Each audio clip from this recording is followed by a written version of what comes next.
There are people who just are waiting for you to make a mistake and will cheer for the moment that you do. We are human beings and it is difficult to do these things sometimes. I can tell you one thing, I think I never told you this. When I got access to, the Yes Theory YouTube account, when I saw negative comments about myself, I deleted them.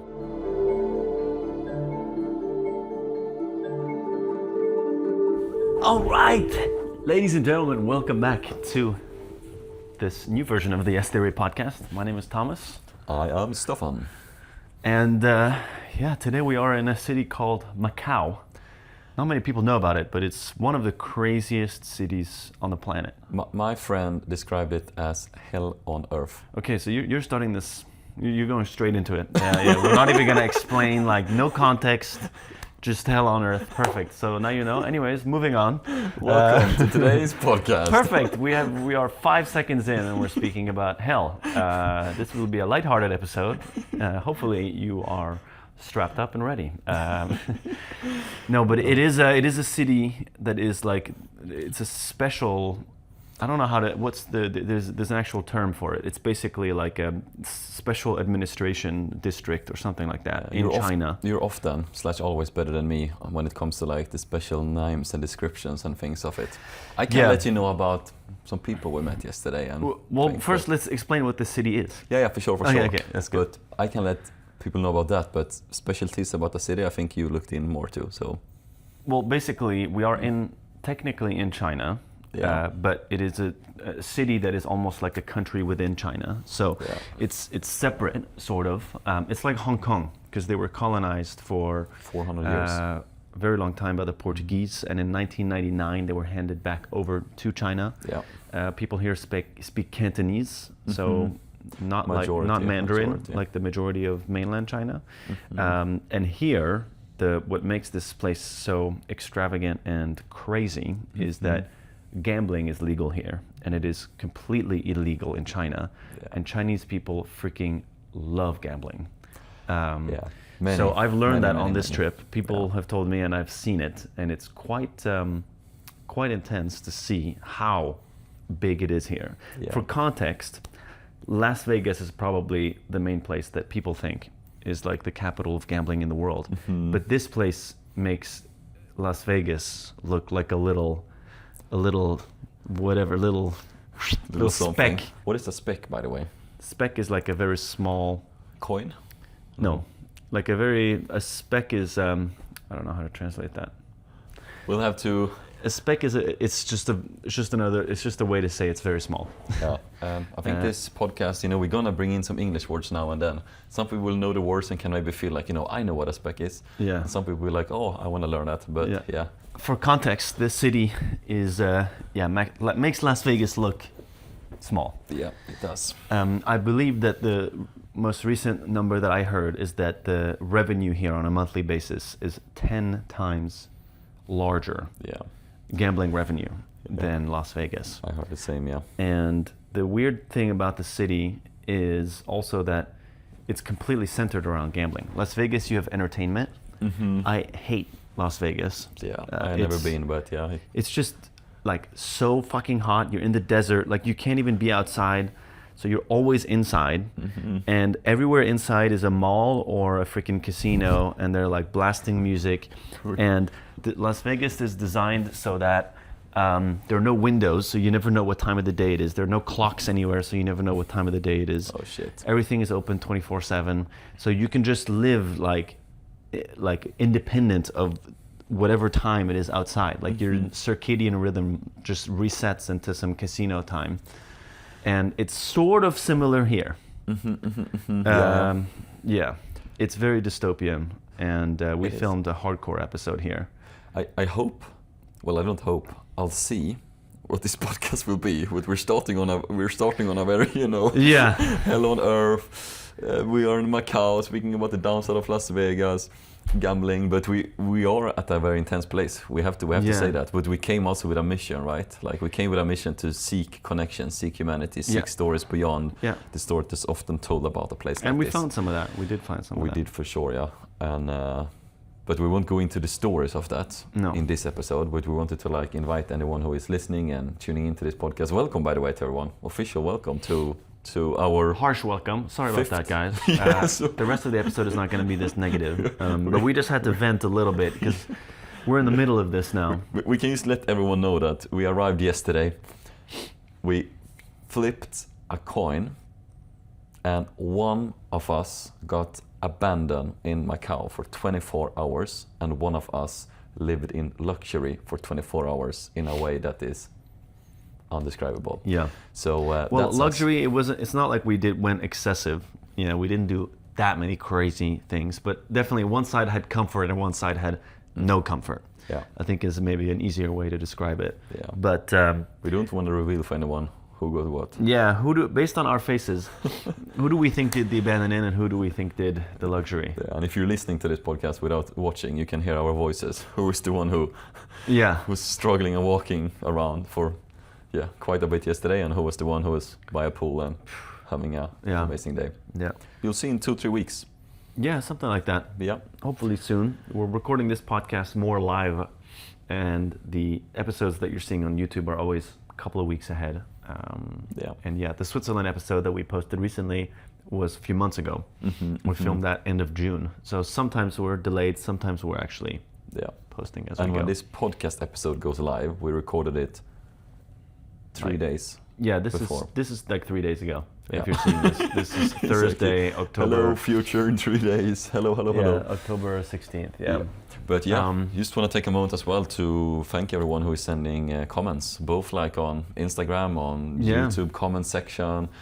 I saw, by the way, yesterday when I met someone who asked us about us and who we were and what we're doing, and I typed Yes Thierry on YouTube and it said Yes Thierry podcast, and I was like, I got very happy about that. It feels like our micro community here. People are looking it up. Yeah, hopefully it's growing and getting we're getting a gang here. We need to have maybe an official name at some point. If you have a name for it, for us, for all of us, then let us know in the comment section. But I know you are as well, like reading a lot of comments. I find it very enjoyable. I tend to not read too many comments on the YouTube videos. I read some, but I don't want to get my head into it or get overthinking or, get self-negative talk. If I see someone write something negative, even if it's like a minority, but I do get affected by it. So I rather just like stay present, stay close to you and me, or like the people we meet, and then just try to, share our gifts and my gifts to the world. But I don't want to get like too stuck into comment section. I felt it had a negative impact on me.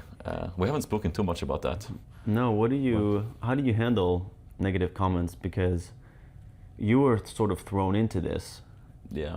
You didn't have you've always had to deal with public opinion because you were a public speaker before you joined. For those who don't know, maybe you want to give a 1-minute explanation of what you were doing in Sweden. So you've always had to deal with people having negative opinions about you, like bullies and executives that say like what you're talking about doesn't make sense. Yeah. All those things, but those are different things. Yeah, it was like more feedback from a speech, or I've been doing summer programs for 12 years for high school students, 5-day camps, all of these things. But that's my background of like summer programs, high school camps. Yeah. Public speaking and so on. But being on the internet is like it's a whole different shebang. Yeah, it's brutal. Yeah. It's also loving. We used to go back to that. So that's why I want to say thank you to everyone before as well, because it's also very loving. Yeah. Changed mine and your life in so many ways when it comes to kindness and all of that. But on the downside of it, I try to not look too much, because it can definitely get. But how was it for you to transition into like having millions of people having an opinion about you out of nowhere? Yeah, we never spoke about it really, but that was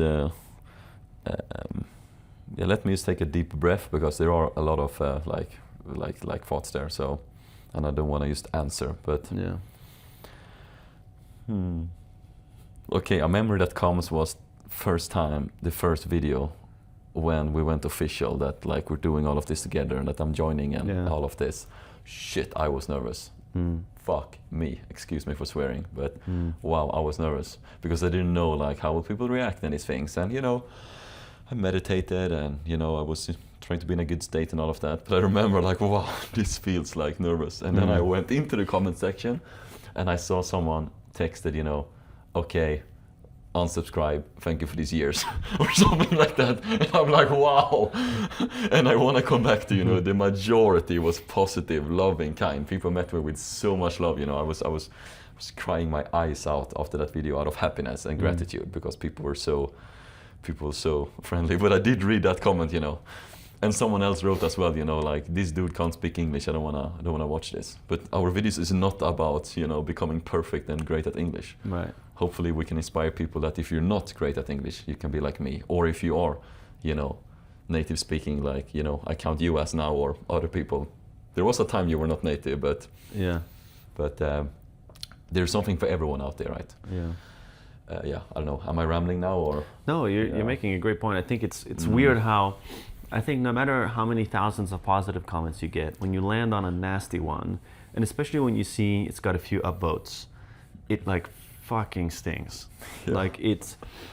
I thought, like last year I was like, no, I'm good now. Like it doesn't really affect me anymore as much. And then, yeah, like recently there was this post on Instagram where we were in Hong Kong, and I was really sick. Actually, I had like a fever. We'd been filming for several days, and we had just recovered from Project Problem that people here know. So that was very.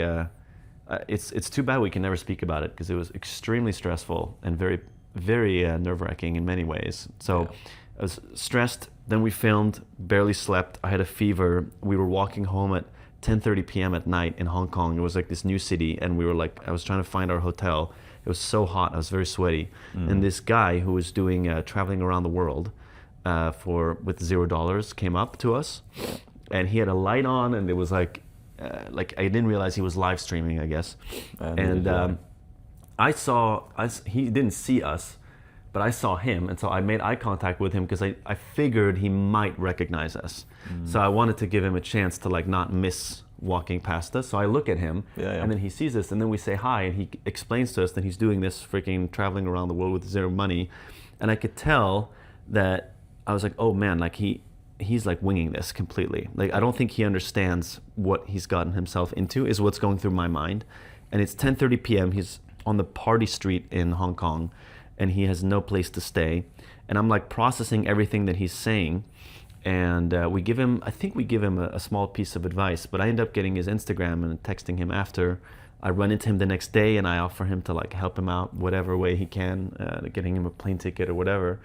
And he clipped the moment of like meeting us from his stream, but it's very short. He didn't clip the whole interaction. He only clipped like when he's just pitching us that he's doing this. And I go, oh, okay, yeah, cool.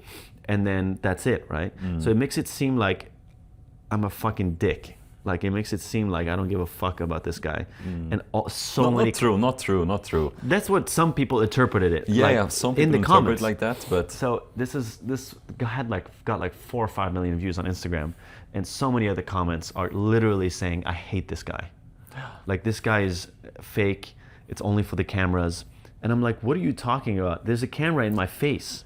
If it was only for the cameras, wouldn't I have been performative in this moment? Like the hate literally didn't even make sense. Do you want to talk a bit about, you know, because I believe people who are listening, and I believe that sorry, I'm like people have seen this. Freaking pissed, man. Like, I freaking hate when people are just. I feel you, bro.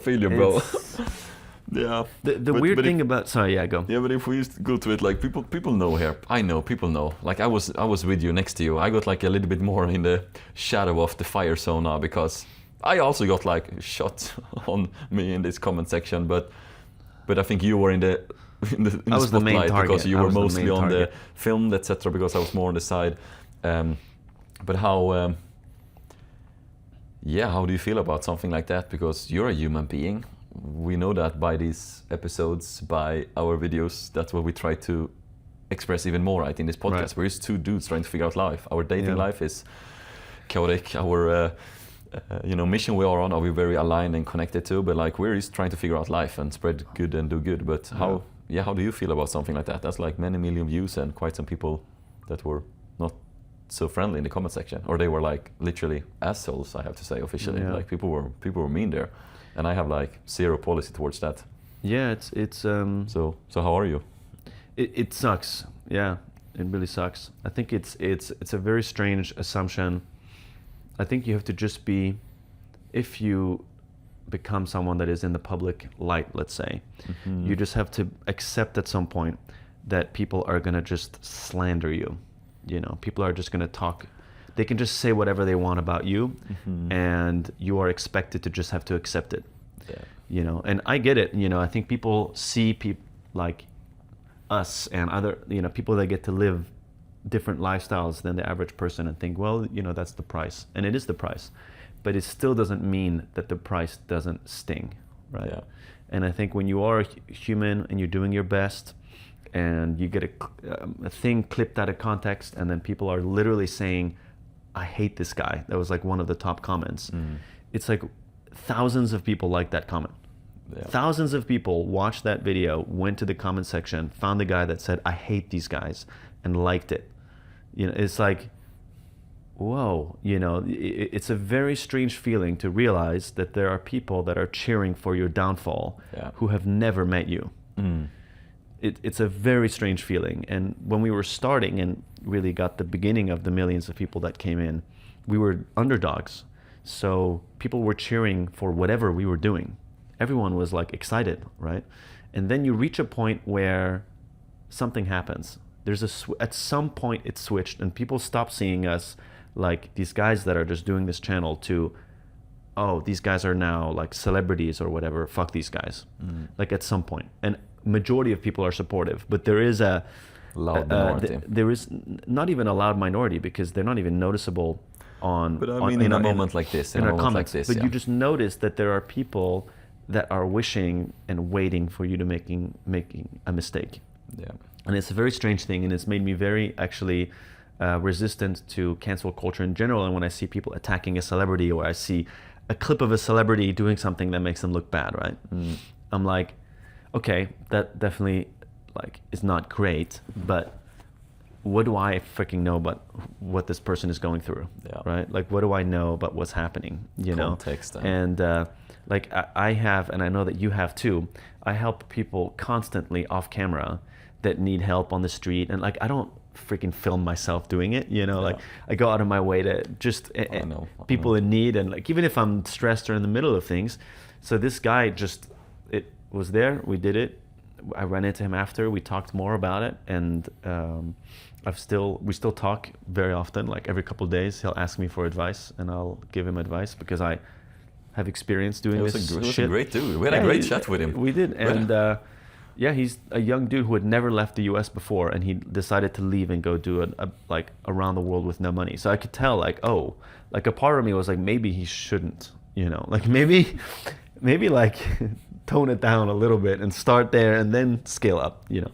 But that's besides the point. I think I ultimately am grateful for the life that we get to live, and I understand that the price is also that people will have an opinion about you that you don't know, and you have to sort of just get some thicker skin to learn how to coexist with the fact that there are people who just are waiting for you to make a mistake and will cheer for the moment that you do. And that's just how it is, you know.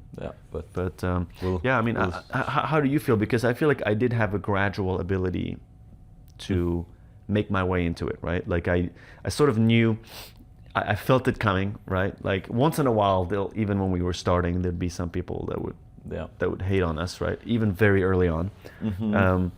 But I did have time to ease into it, and I'm curious for you, because I don't think a lot of people in the world have your experience of being thrown into a channel with, you know, millions of eyeballs on a monthly basis, and you having to sort of win over the core audience of Yes Theory, which you sort of already had, but that was one thing. And then the other side is like the casual viewers who are might be more critical, right? Like, how did you feel coming into that, and how did you deal with the moments where you had to read someone being like, you know, saying something really mean about you? But what comes to me is like, I think we all want to be loved, we all want to be seen, you know. People who scream, people who shout, people who are mean, people who are angry, people who are mad, they are deep inside of them calling for love, calling for help. And either there's this quote saying every act is either a cry for love, there's the saying, everything you do is either an act of love or a cry for love. And I think we all used to want to be loved and seen, including me. And in this case, I have a big passion to, and this is what I started with when I was 19, like to be a professional dreamer, spread joy, spread happiness, spread love, like call it cheesy, call it naive, call it whatever. That's what many people call it when I was young, right? But that was been my core belief, and that's what I'm doing today as well. But now we're doing it in this scale, right? But I still want to be like loved and seen, right? So I do, and I accept it for the one I am, I believe. I think that's the core, because then everyone can't like you, everyone can't resonate with you, or so. That's like, I'm fine with that. I'm content with that. But at least don't be mean. That's my thing, because so far I haven't found any antidote to come away from what people being mean. Now it's like I have zero policy. That's why I react, when people, are mean towards you or someone else. I'm like, support me or move away. That's like, that's the two alternatives. There I'm very firm. So it was. My mom had this quote about this, which was, you're either in the front. It was some. I gotta remember the quote. I think I wrote it down. She's like, you're either in the front building or you're in the back complaining. And if you're in the back, get out of the way. Or something like that. It was something along those lines. There is so much truth to that. So shout out to Mama. Like, there's so much truth to that. Like, because it's like. Before I was always excusing myself. If someone was like mean or whatever, they were like, oh, they may be right, or they're okay to have their opinion, etc. Dude, what the fuck? If you're not kind, if you're not like spreading something good from you to another human being, I feel empathy for you. I still do when I have deep love inside of my heart, like, because hurt people hurt, right? Like, there's someone who's not feeling well, who is acting out this unwellness on someone else, like, I can see that. But please don't do it here, please. Head somewhere else. Also for our comment section, right? That should be a place for, positivity and for us to thrive. And so I don't know how deep to take it. I can only say that I was very, how do you say it when you're overthinking it? I was like overthinking it in the beginning a lot. I was like very cautious about like what's happening in the comment sections. I was reading so many comments. I can tell you one thing. I think I never told you this. When I got access to, the Yes Theory YouTube account, like to comment and these things, when I saw negative comments about myself, I deleted them.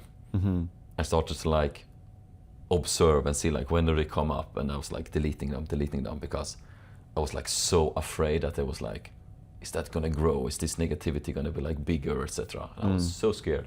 It was not unmanageable. It was not, I was not close to like, break down or not be able to handle it, but it was for sure a big pressure that was like constantly on. Now it's not like that. Now it's more, now I don't even look. People can write whatever they wish to write nowadays. Now I just focus on what we are doing, Does that make sense? Yeah, for sure. I mean, the strange part is that if you clap back, right, and especially if you're emotional and you're clapping back, people see you as like getting rage baited. Right, and then they see it as like, now you're double losing. Right. So it's you have to actually just take it in silence, or I mean the best thing is just to not even read it, right? Because then it doesn't even affect you. You doesn't even know that it exists. Exactly. The worst is, but the problem is when you find a comment section where just everyone is just angry at you and you're like and judging you. I definitely. A part of me, like, I do not like disrespect, especially when it feels unfair, right? If I'd done something and I was like, you know what, that was bad, and then that will take me into an introspective place, right? But when I know I'm like, this is like so twisted, this isn't reality, this isn't real, and people are making me to be something that I'm not, I hate that because, I don't know, maybe it's my ego, right? But I think it's a human reaction to be like, wait, what? People are saying what about me? It's like, are you kidding me? I can't even comprehend how someone like Justin Bieber or any of these people that are like mega famous, right? Do this. And actually, like, the first time we started to get recognized and like I noticed that people started having opinions about us and all those things, I seriously questioned whether I wanted to keep going. Because you told me that. It's such a heavy price.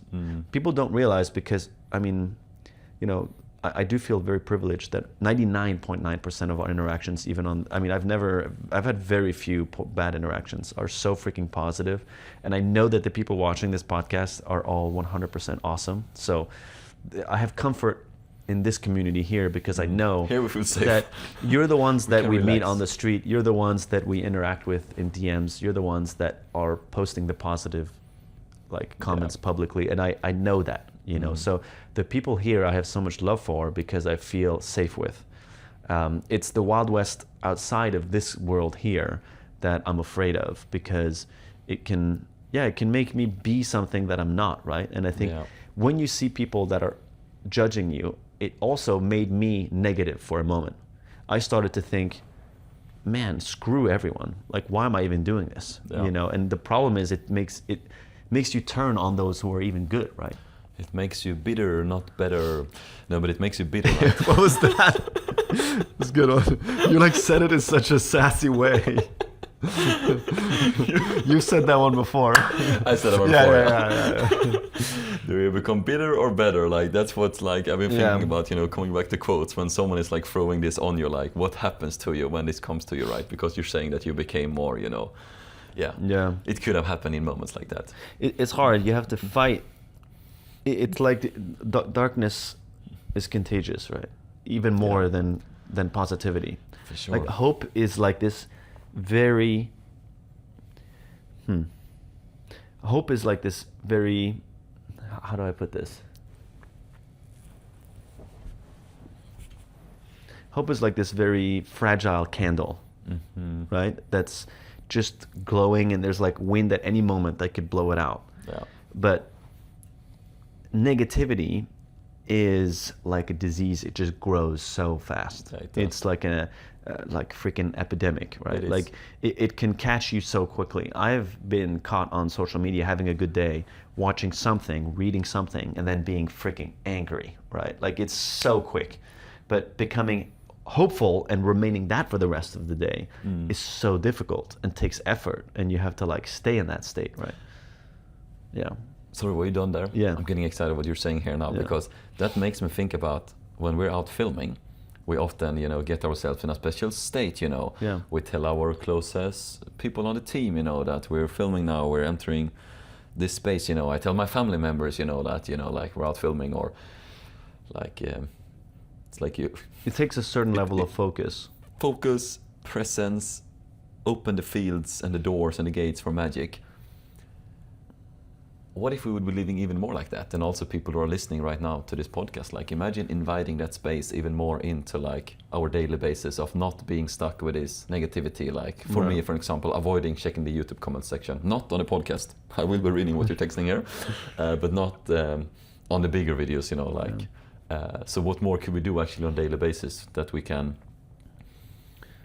invite in more to like be in this good state? Because internet is going bananas. I'm seeing like shit on my social media daily, you know, like prayers for places in conflict, like prayers for starvation to end in Gaza, and prayers, you know, for every single human being to be free, you know. But I don't think we're built to,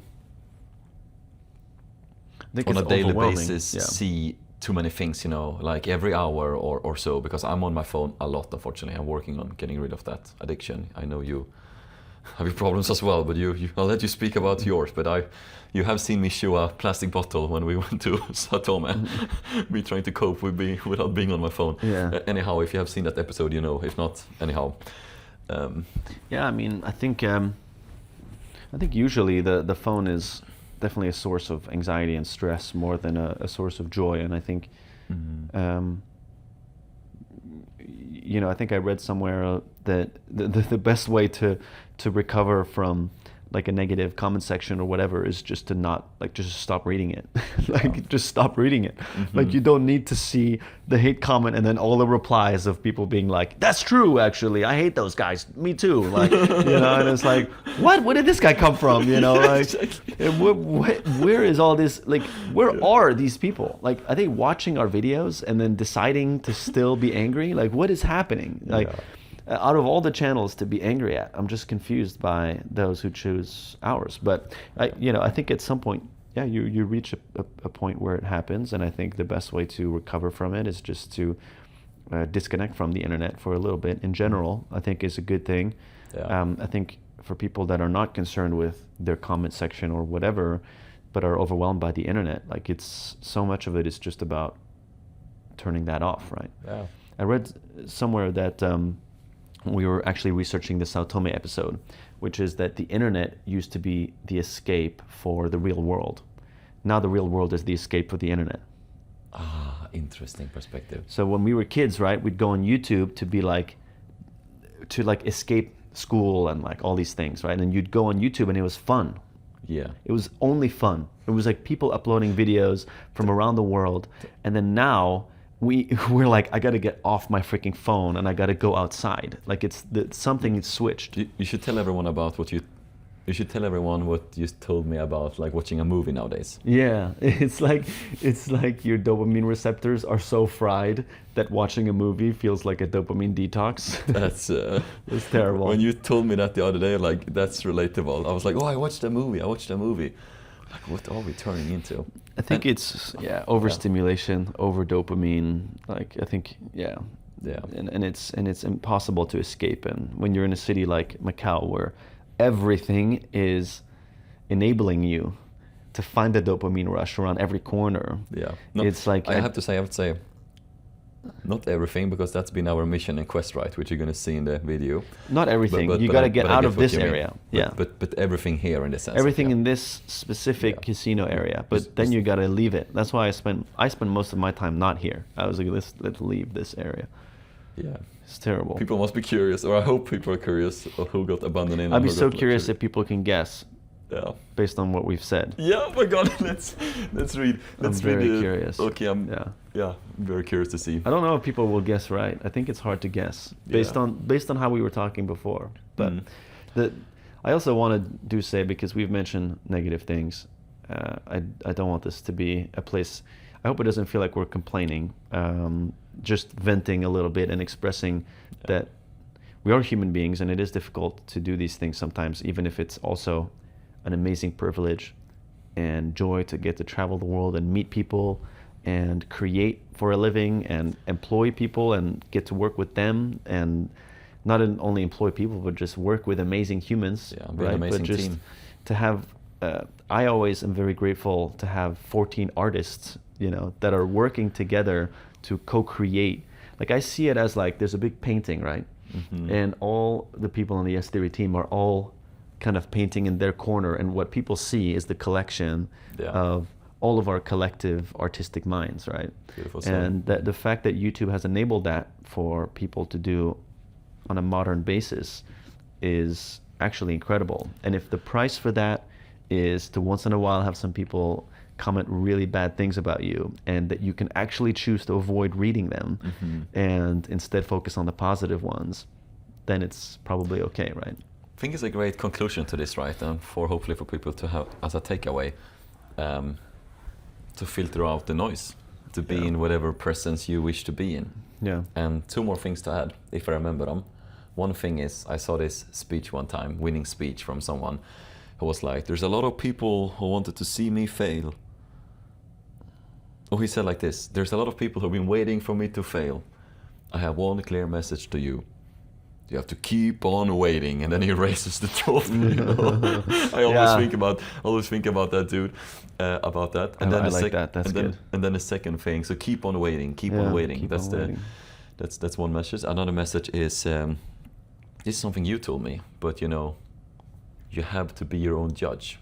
We spoke about this one time. This was not in a podcast, but one of our non-recorded podcasts, late dinner evening, talking about life. But like when you go to bed,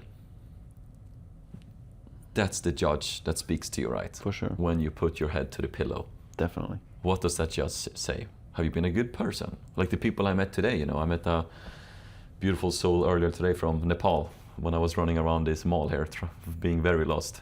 Had a beautiful, nice moment with him, right? Nobody's ever going to see this. Okay, now I'm speaking about it, so now I am making it into reality, But all these small moments that happens in life, how do you treat your neighbors? How do you treat the people? And how do you treat people that you cannot gain anything from? Exactly.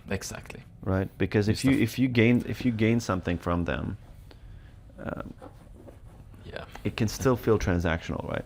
But how do you treat somebody that, how do you treat the people that are cleaning the room in the hotel? How do you treat the waiters? How do you treat, the bus driver? Like these people that are have difficult jobs, that work super freaking hard. They work as much as anyone else, but they're earning much less, right? And they're out here. They're keeping the world alive, right? How do you treat those people? How do you treat someone that you walk past on the street that needs your help?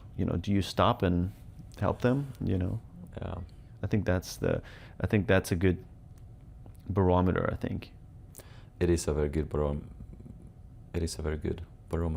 And people on the internet that do not know you, I think this was actually always my fear, is people that do not know me judging me based on like a small thing that they've seen. Actually, that's been a fear of mine, and I think this moment brought that to life, because I do care. I think I have a part of me that wants to be liked, and I think everyone has that. I don't think that that's like a crazy thing, but I do care mostly about the people around me, right? Like, what do they say? Okay. Like, what are people going to say? Like the day that, hopefully in a long time, but the day that I pass away, what are people going to say? And I think those, not that I care about my legacy or anyway, but I care about having been a good person, and I care about having been a good brother. I care about having been a good dad, hopefully one day. I care about being a good co-travel partner, and I care about being a good creative, and like all these things are important to me, right? Mm-hmm. I was just going to interrupt before you said like, what are people going to say about me, today before I pass? I was going to say, I want to interrupt and say like, the way you care about other people, man, it's beautiful. It's absolutely beautiful.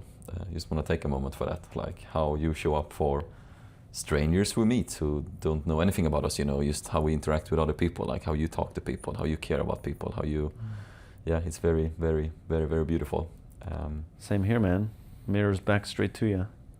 I think that's why we're a good team.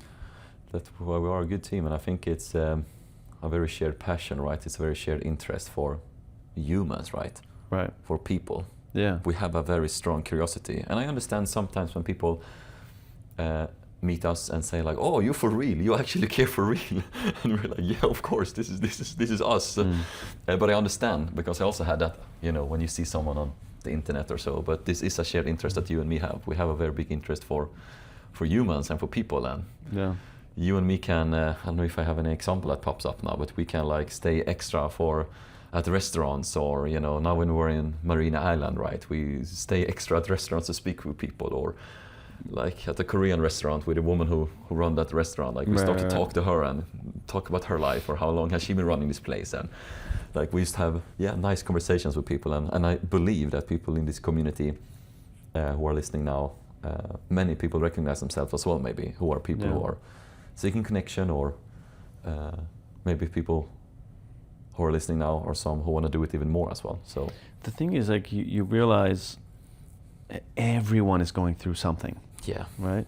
And so when you walk around this world and you see somebody who has a tough job that you're interacting with, and they have to interact with thousands of like rude people, be nice to them. Like, it's so freaking easy to be freaking kind to them. Say thank you, please. And sometimes I see people treat waiters like shit, and I'm like, dude, get your shit together, man. Or at airports too. Like, at airports, for some reason, people are just think it's okay to just be angry, right? Your flight get canceled and you go scream at the person at the counter. It's not their freaking fault. Like, they're the person that have to take the anger, right? It's crazy. So I think like everyone has a life. They have a kid that they're taking care of. They have a parent that they're taking care of. They have something that's going on in their life, or they're completely alone. Take care of. Yeah, you have life, you have a relationship, you have money problems. Like, everyone has something, and addiction. Yes, and I think it's just, once you try to remember that, because it's easy when you walk past people to just think, these people are in my way, get out. Get out of my way, I need to get through. Especially if you live in a city, it's so easy to just like, people are just obstacles. But then when you pause for a moment, you're like, every person here is probably has something that they're dealing with, right? Yeah. And when I posted the story about my mom, I'm realizing there are tens of thousands of people that watch Yes Theory that are either going through some kind of like major health problem in their family, have gone through it already, or have experienced someone close by going through it. And I think it's like we're all just walking around pretending like everything is normal, right? But the world is freaking weird. It's difficult to be a human being and to exist. And I think a little bit more empathy in the world would only do us all quite a lot of good. Yeah. Right. And I think what you said before about being seen is like a big thing, right? I think you mentioned it before. Yeah. And I think you have to, every person wants to be seen, and I think if we did that more for each other, because it's a gift to see someone, right? If we did that more for each other, I think the world would be a more peaceful place. Yeah. I think it really would, because in that moment you can invite conversation, you can invite some compassion, you can invite some perspective that is outside of your little bubble that you're experiencing. And you can just look at, oh, wait, hold on. Other people are here. We all need freaking something, Why not help each other? We can help each other. And some cultures, I think, have understood that more than others. For sure.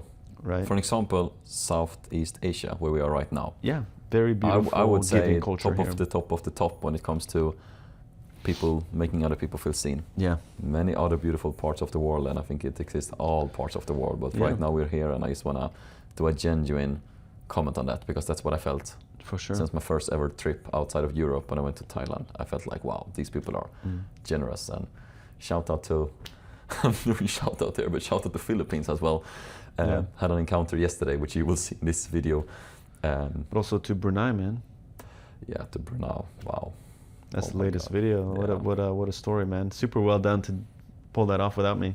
Yeah. You freaking, yeah.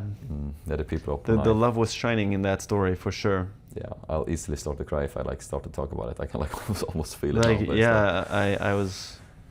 Yeah. What a beautiful family. Yeah, thanks, man, for that comment, and for sure a beautiful, beautiful, beautiful family. I have my favorites that I saw in the video, but I'm not gonna say. I was the favorites, right? Or? Yeah, totally. No, but in that family, I mean, like, there's some legends there. I mean, honestly, all of them seemed like legends. Yeah. But some seemed like really funny too. They were walking legends, all of them. Yeah. And we spent so much time, like we slept in their house for 3 nights, bro. That's a lot. Can you imagine that? You gave us a challenge. You were supposed to go for a couple of days, and then you texted me like, yeah, I think we're going to figure out the hitchhike on the last day, on the last morning. I was like, you're going to hitchhike like literally the last morning, and you guys were like, yeah, we're going to just, they won't let us leave, so we're going to stay, and they're really friendly. I was like, okay, all right. If we were rushing, hopefully that goes well. We were like, considering taking a night at one place, then hitchhiking, continue and get to the capital, but it was so much fun. It was so beautiful. Yeah, you guys did such a good job. And you and Corey actually were oddly an amazing team. Not oddly, but your two personalities are very different. Very different, yeah. Corey is a bit more like organized, and he likes structure, and like he wants to know what the plan is, and you never know what the plan is, and you prefer not having a plan. The plan is the compass, the plan into intuition. I usually come with a plan, and then that gives Corey comfort, and then you're the wild card that like changes the plan a little bit along the way.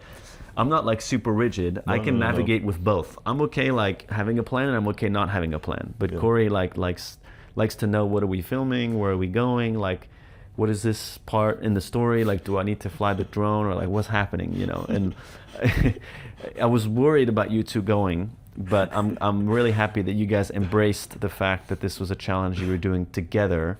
Yeah. And it feels to me at least that you guys worked as a team really well. Yeah, it was beautiful. I love Corey. He's a true brother, as you know, for both of us. And shout out to that beautiful gem of a human being. And he has such kind heart and kind soul. And besides being one of the best within cinematography, and he's got an ability to also make people feel comfortable being captured by him.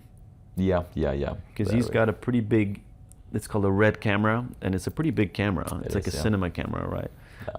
And most people can get intimidated when they see big cameras, but he's got an ability to laugh and like smile and like ask in like a very like endearing way to if it's okay to film and like those kind of things. And it is I think people underestimate. I think most of the skill in what we do, not most, but one of the most important skills is the way that you behave while filming, if that makes sense. It's the energy that you give off for sure. while you're recording. For sure. Because you can either make people feel while you're filming, like, is he tricking me? Is he going to edit this in a weird way? It's nothing about the camera, really. It's all about the energy. The attitude. Whoever is out there who want to pursue filmmaking or are pursuing filmmaking, if you want any advice from us, it's like... The way that you make people feel is so much of what you're going to get. And so Corey knows that. So he's laughing a lot. He's smiling a lot. And it's a way to show that his guard is down. And even if you don't speak the same language, I mean, he's filmed probably in 80 countries, right? In most places where he doesn't speak the language of who he's filming. So he can't explain to them what he's doing. So you have to communicate, I want to get a shot of you. Is it okay? And then you have to not make them feel nervous about it or lose the fact that you want them to be natural, right? Like you don't want them to feel like they have to pose or anything. You want them to just exist, right? And I think that's a huge part of what we do is like how we behave with the camera is actually how we get the connections with the people that feels authentic. It doesn't feel staged in any way because it isn't. It doesn't feel like pressured from their side, knowing that they're being filmed.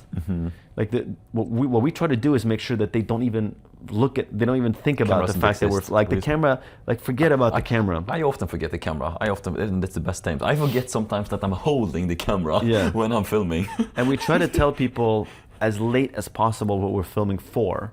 Because usually people think, I read a comment recently that somebody being like, oh, well, Yes Theory has gotten so much easier because they have big cameras and people help them because of the cameras. And I was like, that is such a misunderstanding of what we do, because cameras 90% of the time make it way harder. Like people are more like creeped out by the cameras. They're like, what the fuck are you filming for? Most of the time people are like, yeah, I'll take you. And then they're like, but wait, what's that? And then you have to actually explain, be like, yes, we're filming for a channel, and you don't want them to look at it because sometimes they're like, oh wait, that's a lot of pressure. They're avoiding to every price to ever. And then they change attitude, usually not in a good way. Like usually they go more like, oh man, I don't know if I'm ready for this. Like I don't know if I want, And of course we always tell them in the end and we ask them for permission. But in the moment you don't want them to be getting self-conscious. Because most people are like, wait, I've never been on camera. I don't know what should I say? What should I say? When people get in that mode, we're like, shit, we shouldn't have told them. Because they were so funny before, and then they changed when they knew we were filming. I think a good point is, right, to do it for the sake of doing it, for the love you have of doing it, right? If it's a camera, if it's not a camera, if it's recording, not recording. The family with Brunei that we got to stay with, we stayed like 72 hours, We didn't film for 72 hours, but it was so many hours. And you and me, like countless of adventures and travels, right? We spend so many hours and days together with people. And we film some, we don't film some, but we're doing it because we wish to do it. If we wouldn't be able to do it, then it would be like, I haven't even thought about that, because that would have been tough then. For sure. And that's the thing as well. So whatever you're pursuing in life, right?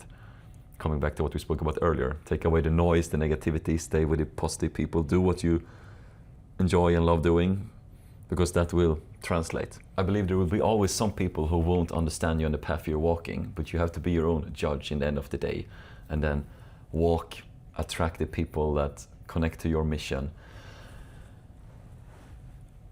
And then you just need to enjoy life as well, right, while we're doing it.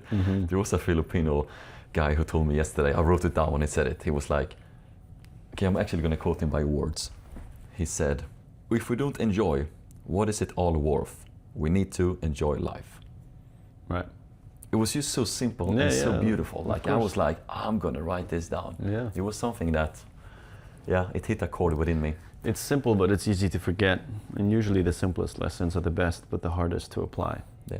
I'm enjoying this with you, man. Yeah, same, man. Good times. Good times. Hope you're enjoying as well, who are listening and tuning in. Yeah. One last thing I want to circle back to. to the person who said that it's easier for us because we have cameras. That is not true. And you are wrong. It's actually harder, and we put down the camera specifically when we're meeting new people because it gets in the way. So you needed to have that said. I just needed to have that said, man. This is therapy for us. This podcast is therapy. Yeah, we need finally to getting to like actually speak, feels good. Yeah. But this was a great little spontaneous podcast. We thought we were just going to do a shorter one, but somehow we went for it. I think it's living on the internet is strange. Being a human in the world is strange, but you have to remember to enjoy. Let's send a prompt. Do you have any prompts? You go. You're the prompt master. Or do you want me to find a prompt? Well, I just want to invite you in if you have a prompt you're sitting on right now, because I know you're a prompt master as well. But I do love questions and prompts like this. So. Maybe a reflection can be, what is something that you feel like you're taking for granted that you would like to enjoy more of? Because I think we all have things in our lives that are great, but humans are, adaptive machines. Like, we get used to things so quickly. Yeah. So what is something beautiful that you have in your life that you feel like you don't appreciate often enough that you would like to appreciate more? And if that's a person, tell them. Beautiful. Great. Well, thank you for listening, my friends. It is always a pleasure to be here with you. We're sort of playing around with this, testing this, seeing how this goes, having fun doing it, squeezing this in between episodes when we're quite tired, but it is fun and it does feel therapeutic, and ultimately I'm happy to get to have more chats with you. We do this anyways when we're eating and doing what, like in between filming. On a plane, bus. On a plane, on a bus, on it. Yeah, so it's nice to just get to do it and be a bit more thoughtful about what we're going to talk about. And hopefully these people, all of you here, all these lovely humans that are watching, listening, engaging, vibe with it, enjoy it, get something out of it. And every interaction, comment, like goes further than you think. So appreciate you. And we'll see you on the next episode. Please subscribe. Love you all. Peace. We are 2 hours late to our checkout time, and they've been knocking on the door while we've been recording. So Staffan said 5 minutes.